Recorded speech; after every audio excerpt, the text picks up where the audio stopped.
ভোলে বাবা পার্কদিকা সিরিয়ালে আজকের পর্বে আপনারা দেখতে পাবেন সাক্ষ্য স্টেজে গান গাইছে। আর তখন সেখানে ঝিল এসছে, কারণ ওদেরও গান করার টাইম হয়ে গেছে। ওদের 7টা থেকে 8টা পর্যন্ত স্টেজে টাইম, কিন্তু সেখানে সাক্ষ্য 7টা বাজতে 10 মিনিট আগেই স্টেজে উঠে পড়েছে, কারণ ঝিলকে দিবে না বলে। তখন ঝিল রেগে আসছে, আর তখন ঝিলের মা দেখতে পায়। তখন বলে, ওই দেখ ঝিল আসছে, তুমি আটকাও তোমার মেয়েকে, নাহলে সর্বনাশ হয়ে যাবে। তখন ওর বাবা দৌড়তে দৌড়তে যায় আর বলে, শোন বাবা, একটা কথা বলি তোকে, চুপ কর, ওরা গানটা গেয়ে নিক, তারপর তোদেরকে গানটা গাওয়ার আমি বলছি। তখন বলে, না বাবা, এখন আমাদের স্টেজ পাওয়ার কথা, কিন্তু আমাদেরকে কেন দেবে না? অন্যদিকে একটা লোক পুলিশকে গিয়ে বলছে, দেখুন ওরা গুন্ডামি করতে এসেছে, ওরা এই পাড়ার গুন্ডা, দেখছেন কীভাবে যুদ্ধ করার জন্য চলে এসেছে, ওদেরকে কিন্তু আপনি আটকান। তখন ঝিল ওর বাবাকে বলে, বাবা আমাদের লক্ষ্যটা আমাদেরকে দেখতে দাও, তুমি এর মধ্যে ঢুকো না বলে ওখান থেকে তাড়াহুড়া করে স্টেজে এসে উঠে পড়ে। আর আসার পরে সাক্ষ্য গান করছিল, আর ওর কাছ থেকে মাইক্রোফোনটা কেড়ে নেয়। আর তখন সাক্ষ্য রেগে যায়। সাক্ষ্য বলে, এটা কি হচ্ছে? তখন বলে, কেন, এখন তো আমাদের এই স্টেজে প্রোগ্রাম করার কথা, কিন্তু আপনি কেন করছেন? 7টা বাজতে 10 বাকিতে উঠলে আপনার হয়ে যাবে বলে। তখন সাক্ষর বোনেরা নাচছিল যখন, তখন সাক্ষর বোনেরা নিচে নামে চলে যায়। আর তখন ওর মা জিজ্ঞেস করে, কি হয়েছে? তো দেখো ওই মেয়েটা এসে দাদাভাইয়ের কাছ থেকে মাইক্রোফোনটা খেয়ে নিয়েছে। আর তখন ঝিল বলে, হ্যাঁ এবার আমরা গান গাইতে উঠবো। তখন পুলিশরা আসে আর ওদেরকে নামানোর চেষ্টা করে। তখন বলে, না আমরা নামবো না। কেন আমরা নামবো? আমরা গরিব মানুষ বলে আমাদের কোনো অধিকার নেই নাকি? আমাদের কোনো শখ নেই? আমরা গান করবো এখানকার, কেউ আমাদেরকে আটকাতে পারবে না।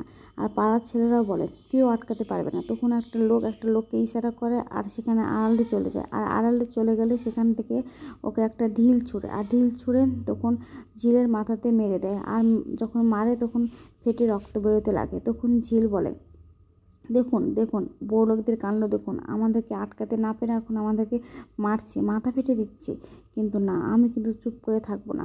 তখন ঝিলের বাবা যায় আর বলে, মা তুই নেমে আয় স্টেজ থেকে, তোর মাথার থেকে রক্ত বেরোচ্ছে, তোকে গান করতে হবে না।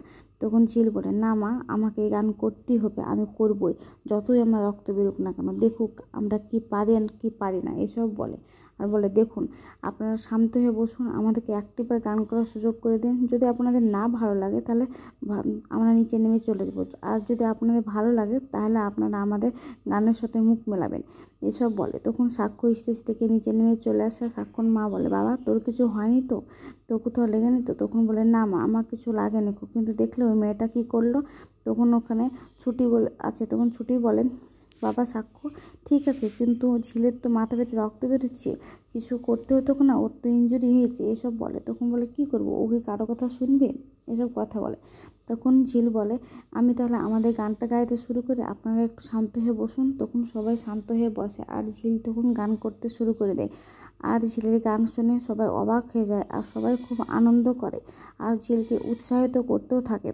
তখন ঝিল গান করে যায়, আর তখন ছুটিও বলে যে কি হ্যাঁ পারছে, ওরা পারবে ঠিক। আর ঝিল বলে যে আমরা গরিব মানুষ বলে কি পারবো না? অবশ্যই আমরা পারবো।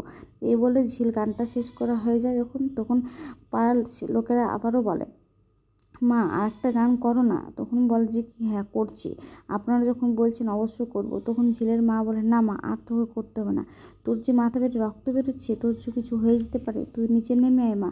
তখন বলে, না আমাকে এই গানটা করতেই হবে মা, ওরা যখন বলেছে তখন, আর এটা আমাদের লড়াইয়ের গান, আমাদের বেঁচে থাকার গান, এবার আমরা আমাদের মতো করে গানটা গাইবো। তখন ঝিল গানটা গাইতে শুরু করে দেয়, আর ঝিল গানটা গাওয়ার শেষে ঝিল মাথা ঘুরে সেখানে পড়ে যায়।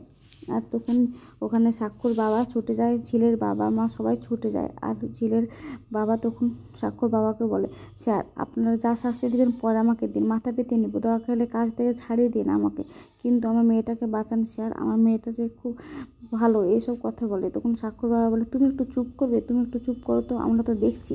তখন সাক্ষর বাবা সাক্ষ্যকে বলে, সাক্ষ্য তুমি ওখানকার দাঁড়িয়েছো, তুমি একটা ডক্টর, তুমি তাড়াতাড়ি এখানে এসো, আর এসে ওকে নিয়ে এসো, আমি গাড়ি বের করছি। তখন সাক্ষ্য স্টেজে উঠে ঝিলকে কোলে করে নিয়ে গাড়ির দিকে রওনা দেয়, আর গাড়িতে করে নিয়ে হসপিটালে চলে যায়। হসপিটালে গিয়ে শুয়ে রাখে, কিন্তু বস্তির সব ছেলে মেয়েরা খেপে উঠেছে বড়লোকদের প্রতি, তাই বলছে যদি ঝিলের কিছু হয়ে যায় তাহলে কিন্তু আমি কাউকে ছাড়বো না, আমরা দেখুন আমরা কি করতে পারি। অন্যদিকে সাক্ষ্য বলছে ঝিলের অপারেশন করতে হবে, ওর খুব বড় কিছু ক্ষতি হতে চলেছে। আমি তখনই বুঝতে পেরেছিলাম বাবা, কিন্তু ও তো আমার কথা শুনবে না, ও তো আমার সাথে প্রতিনিয়ত লড়াই করতে নেমেছে, লড়াই করবে তাই, কিন্তু কি করবো বলো, ওকে কারো কথা শুনে। অন্যদিকে ঝিলের মা বসে বসে কান্না করছে আর বলছে আমার মেয়েটা কেন এরকম করলো, কেন এরকম হলো, ওই বউ লোকদেরকে আমি ছাড়বো না, অনেক দেখছি এই বউ লোকদেরকে আমি। আর না, এই বউ লোকরা শুধু আমাদের এই গ্রাম পাড়ার ছেলেদের মেয়েদেরকে শুধু মারায় আর অত্যাচার করে, কিন্তু না আর কিছুতেই আমি হতে দেবো না খুব এসব বলে। আর ঝিলে বন্ধু বান্ধবীরা সবাই বলে আমরা তো একটা গানই করতে চেয়েছিলাম, তাই বলে এরকম করবে, মানলাম যে সাক্ষ্য স্যারের কাছ থেকে নিয়েছিল মাইক্রোফোনটা, তাই বলে আমাদেরকে মারবে।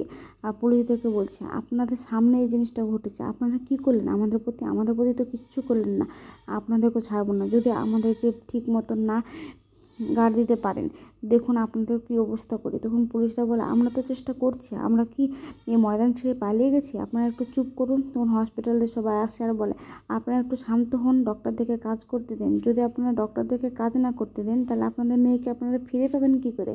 তখন ওরা বলে ঝিল যদি কিছু হয়ে যায় আমি কাউকে ছাড়বো না। আর ঝিলের বাবা বলে আমার মেয়েটা কী যে হবে কে জানে। তখন ঝিলের বাবা ঝিলের মায়ের কাছে আসার বলে মিনতি একটু চুপ কর, দেখ সব ঠিক হয়ে যাবে, ঝিলের কিছু হতে পারে না। অন্যদিকে সাক্ষ্য বলে ওর বাবাকে বাবা এই মেয়েকে এখনও অপারেশন করতে হবে। তখন সাক্ষ্য ছোটকা বলে দেখ একটা কথা বলি, যদি কিছু অঘটন ঘটে যায় যেভাবে বস্তির ছেলেমেয়েরা খেপে উঠেছে তো কিন্তু শেষ করে দেবে। তখন সাক্ষ্য বলে দেখো মেজকে একটা কথা বলি, আমি একটা ডক্টর, কি হবে না হবে সে ভবিষ্যৎ বেঁচে আমাকে কাজ করতে হবে, যাই হোক না কেন আমি মাথা পেতে নেব, কিন্তু না এখন আমাকে অপারেশনটা করতেই হবে। তখন সাক্ষর বাবা বলে তাহলে আমি চাই তোকে কাটিং করতে। তখন বলে যাবে, গেলে চলো, কিন্তু সেখানে গিয়ে কিছু হবে এমন কিছু উপকার করতে হবে বলে আমার মনে হয় না। তখন বাবা বলে যদি পারি তুই চল না। তখন বলে ঠিক আছে এসো তাহলে আমি যাচ্ছি বলে সেখান থেকে চলে যায়। অন্যদিকে দেখা যায় আগাম পর্বে যে সাক্ষ্য ঝিল অপারেশন করছে, কিন্তু কি হবে, ঝিল কি সুস্থ হয়ে বাড়ি ফিরতে পারবে?